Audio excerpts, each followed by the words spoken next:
बैठ जाना।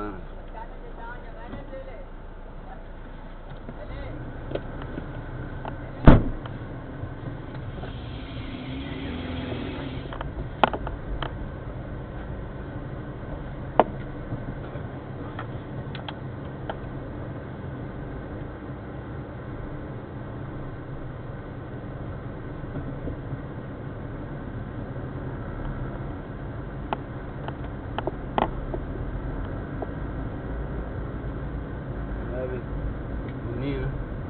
उनके भाई की शॉप है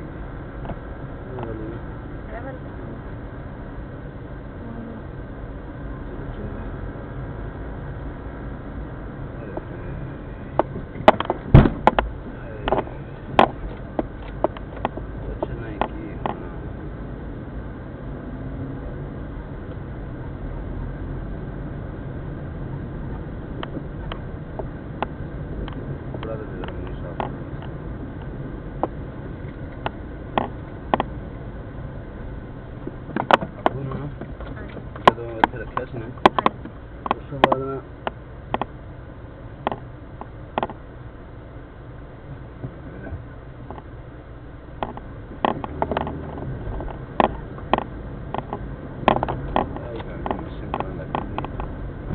रखा सी ऐसी कि हूँ साडा अपना ही इत्थे ही बन जाएगा ना कभी सारे अबू इत्थे हो गए ने उस बाद सारे हुण बाहर कित्थे जाना। अम्मा जी शुरू दिन तो ही ना आई थी कि मैनू अपने कबीले अपनी दरबार शरीफ भेजना माँ प्यो के नाल भैन भरावां दे नाल ही मैं नहीं इत्थे बार बार अम्मा सारा तेरा पैर ते नहीं मैं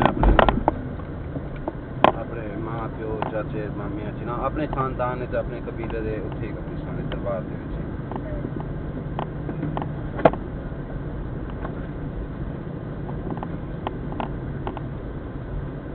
जो मैनू बार बार ना कह गए पप्पू के सारे कोशिश करेंगे कि अथी लेकिन हम तेरी तो जिम्मेदारी हो गई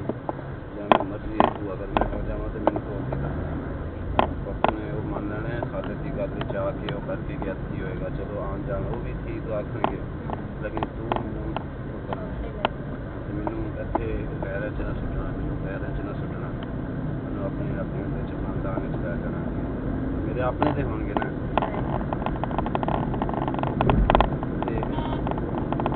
24 साल पहले ना जी नाल नहीं कबर पई वो बनी है कबर नहीं हैगी बेसिकली जगह है बनी सी साल की जमा दी है यह जगह खाली सी मामे दे मामू मेरा नाल आए थे नानी के नाल जगह बन गई सी पूछा कहती उन्होंने जगह नहीं है अम्मा ने कहा कि तुम मेरी जगह रख लो मामू कहते मैं अपने वास्ते रखी कहते चलो इस तरह यह जगह आप रख लेने तू पहले आ गई तो तेरी मैं आ गई फिर वो कबर बना के ना उत्ते इस तरह रखी हुई सी कि ऐ लगे कि कबर ही लेकिन है नहीं सी वो जो आधा हो गया तो उसके बाद फिर उन्होंने चुप के सैर से कर दिया सब खत्म कर दिया। इस्लामिया का कोर्स करता है ना बताता है एक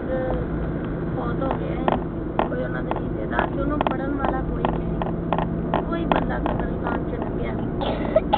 तो उन्हें देखा क्या बड़ी कबर रखी हुई है उन्हें सवारी करके ना मट्टी उन्होंने सिर्फ एक दफ़ा कुल शरीफ पढ़ना आता है उन्हें एक दफ़ा कुल शरीफ पढ़ के ना उस कबर वाले ने बच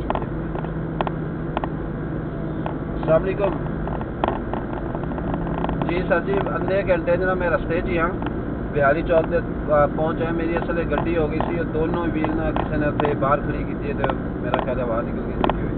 हुण मैं बिहारी चौक के कोल है मैं बस अद्धे घंटे तुहाडे कोल पहुँच जावां तुसीं तैयार हो के ना ते बाहर ही भावें मैं तुहानूं फोन करांगा जो मैं नज़दीक पहुँच जावांगा तुसीं बाहर आ जाना बैठांगे तो निकल जाएंगे ठीक है सिर्फ अद्धे घंटे के अंदर मैं बिहारी चौक पहुँच जाऊँगा।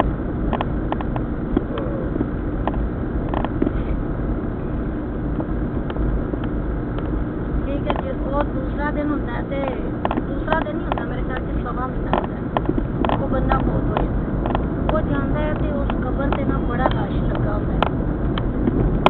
दुनिया लैके जा रही है वो पूरे सवा महीने मरन तो बाद भी इंतजार करता है तो उत्थे लंगर मटीच चलता होता है वो एक दिन अंदर मैं जाके देखा तो सही कि इत्थे की बनींदा है लै ही नहीं लैना अंदर वो जानता है तो वो जेह्ड़ी कबर से पढ़ के